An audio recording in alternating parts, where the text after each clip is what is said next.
mistakes. Now this week, the challenge for the Patriots, stopping Kyler Murray. Good luck with that because not too many teams have been successful. Murray comes in with a shoulder injury but expected to play. And Jason McCourty said, look, he is just killing teams with the way he moves in that pocket because obviously he can make every throw. You've seen that time and time again with Kyler Murray. But then there's that question. He moves around in the pocket. Is he going to run? Is he going to take off? He's already had 8 games this year where he's rushed for at least 1 touchdown. The Patriots defensive backs, if they peel off, then Kyler can drop it over their head. If you stay back, then Kyler can tuck and run and kill you that way as well. Difficult challenge for the Patriots, and they better have a much better plan than they did against Deshaun Watson. Hopefully that's the case, Mike. Thank you. The Patriots defense, normally a strength, but right now they're allowing 24 points a game, a completion percentage approaching 70%, and a passer rating of almost 100. All 3 are the worst of the Belichick era, which began back in 2000. And as Mike Giardi alluded to, it's going to be tough to improve those numbers against Kyler Murray. All right, time for something that we're calling trust or bust. At 6-4, the Cardinals, one of many teams that has shown flashes, but also has some weaknesses. All of these, there's so many teams out there that have some major flaws. So you have the Packers, the Browns, the Seahawks. They all have great records, but they also have some issues. So we're going to run through some playoff contenders here, tell you who's trust and who could be a bust at this point. So I'm going to start us off here, and I'm going to go with the Cardinals. And listen, I trust the Cardinals, so everybody calm down. I'm not saying they're a bust, but I am saying I'm a little worried that there is an increased bust potential over maybe the next 2 weeks here. Now, I'm concerned about that defensive line because they never really got over the loss of Chandler Jones. Now they added Corey Peters and Jordan Phillips there to IR.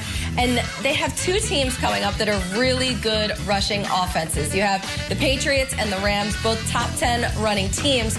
So I'm wondering if some of these teams are going to maybe try, I don't know if they have the personnel to do it, but try to follow the Seahawks blueprint and how the Seahawks beat the Cardinals, running the ball, taking some shots at Kyler Murray. We're told that Kyler Murray's shoulder isn't going to be a problem going forward, had the sprained AC joint in his shoulder. We'll see if that's the case, but for now, they are for sure a trust, Jeezy. That was a trust? That's how you describe... Colleen, you've got trust issues. I'll put it to you that way, okay? I do. That wasn't a trust Should we talk about that more? explanation to me. I'm going to do the Dolphins here, and I'm looking at a 6-4 team with the Jets and Bengals coming up here in the next 2 weeks, and I would describe both of those games as winnable. So now you're looking at a potential 8-4 team, but you notice the graphic hasn't popped up yet because I haven't gotten to the bust portion of the program. So you can bust this team right now because I'm looking at the Chiefs, Patriots, Raiders, and Bills down the stretch. I'm a little worried about that, but I'm also worried about the numbers that they have put together while getting to 6-4 because they should be better. 240 yards per game since week 8. That is the last in the NFL, and they were only 22nd in the NFL in yards per game with Ryan Fitzpatrick at quarterback. And then this is the big one, minus 720 total yards this season is the 3rd worst number in the NFL.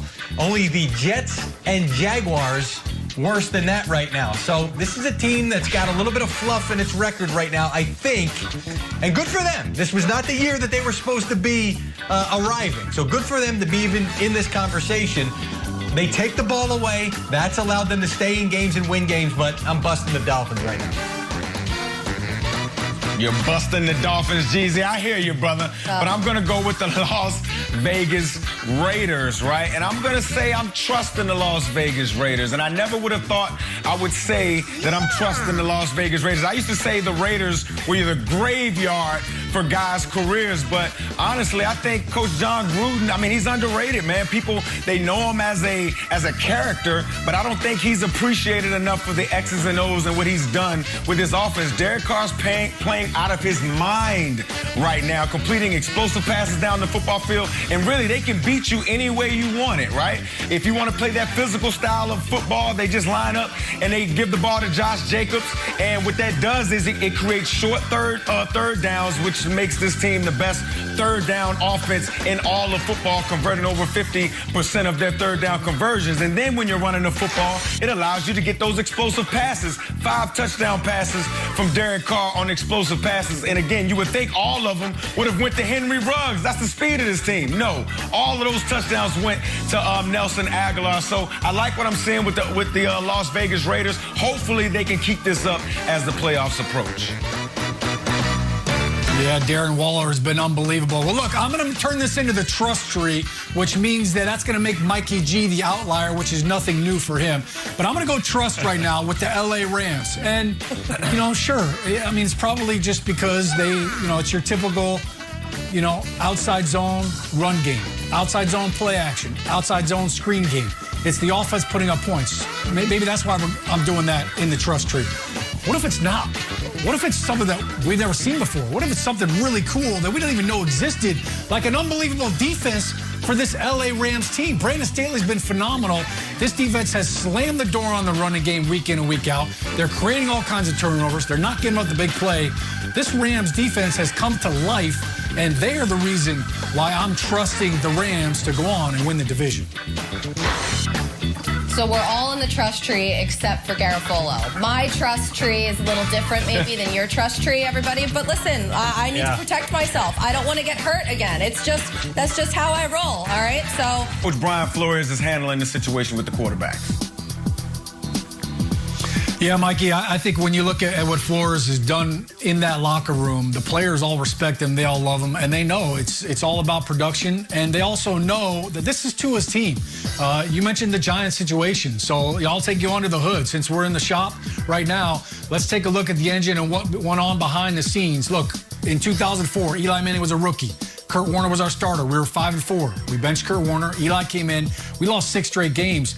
But I'll never forget a game down in Baltimore. All right, we're seeing some highlights right here. Eli was rattled. Their defense was messing with us. Ray Lewis was standing next to Ed Reed when he was trying to make the mic call, and it was a complete disaster. I mean, you know what was running down his leg, and it was just a total meltdown.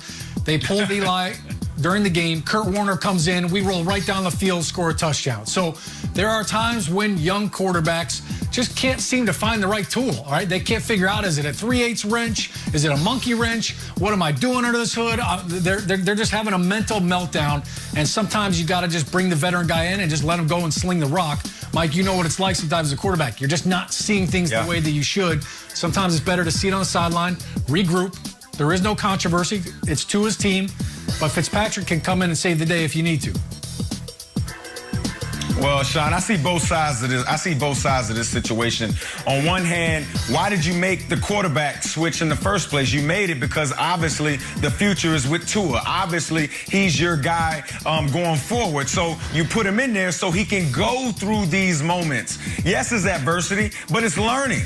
You see what I'm saying? And that's why you make the switch. If you didn't want him to learn through the adversity, then you should have stuck with Ryan Fitzpatrick. So I do understand that dynamic. But also, this team is in a playoff contention. They could possibly win the AFC East, even though I don't think they will. I think the Buffalo Bills will. But they're in the middle of trying to get into the playoffs. So Coach Brian Flores, he has a duty to the guys in that locker room, right? To play the best quarterback. Sean, like you said, if your rookie quarterback is sweating and can't figure out the defenses and can't get the ball down the football field, you have a duty to every guy in that locker room, Coach Flores, to make sure that you're competing and putting the best quarterback out there. So I understand exactly what Coach Brian Flores is doing, but it's definitely a difficult situation.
Bye.